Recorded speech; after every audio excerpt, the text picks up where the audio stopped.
За энэ бол бас нийгмийн дадлалын салбарт манай салбарт төсөө үлээсэн ийм том хуулийн өөрчлөлт орж ирж байна. Би одоо сангийн яам ийм зоригтойгоор энэ хуулийг өргөн барих төсөв санхүүгийн шийднэ гэж зөвшөөрөл өгсөнд бас баяртай. Яг бол энэ хуулиуд өмнө нь яагаад явдггүй байсан бэ гэхээр төсвүүдээр ачаал ирнэ гэж явдг байсан.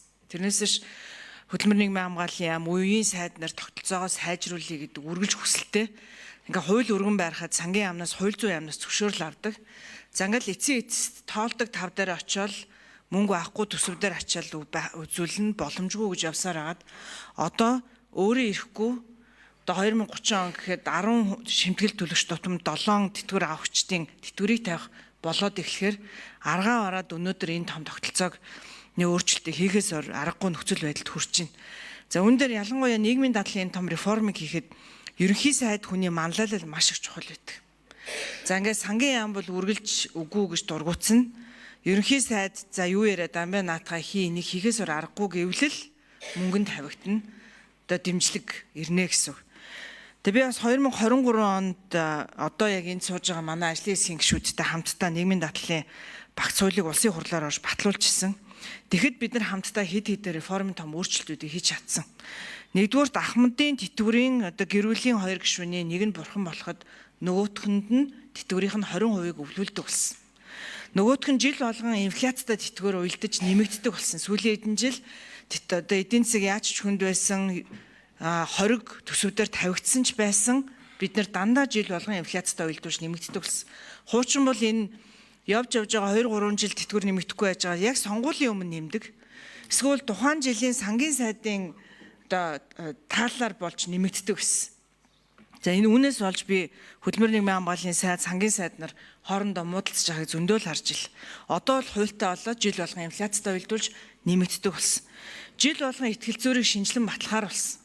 2023 оны 7 сарын 1-нд бид нэр ихтгэл зүйрийг шинжилээд 9 жилийн дараа хийсэн учраас 9 жил өөрөөр хэлбэл ихтгэл зүйрийг ингээ хөдлөхгүй байрснаас үүдээд 2023 оны 7 сарын 1-нд маш их хүлээлт үүсэж төсөвдөр маш их ачаалт үүсгэхээр юм нөхцөл байдал хүрсэн байсан.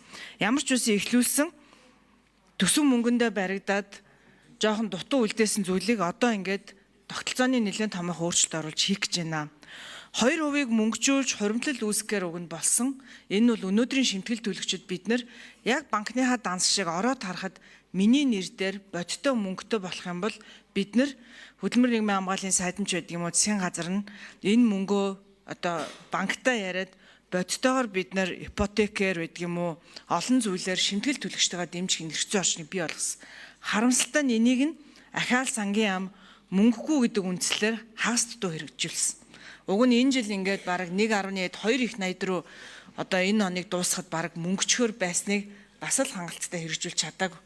За ингээд ард түмнээс авдгаа болохоор албан журмаар авч чадсан бол өгдгөө болохоор шимтгэлийн мөнгөжүүлэх хуримтлаглуулах энэ ажлууд дээр нь бас л нөгөө талаас засгийн газар хийх ёстой. Тэгээ үүн дээр бол би одоо анх удаа улсын төсвөөс ороод за ингээ мөнгөжүүлэх дээр нь ч гэсэн 0.5%-ийг нь оролцуулаад ингээ хийх гэж байгаад нь бол одоо маш баяртай байна.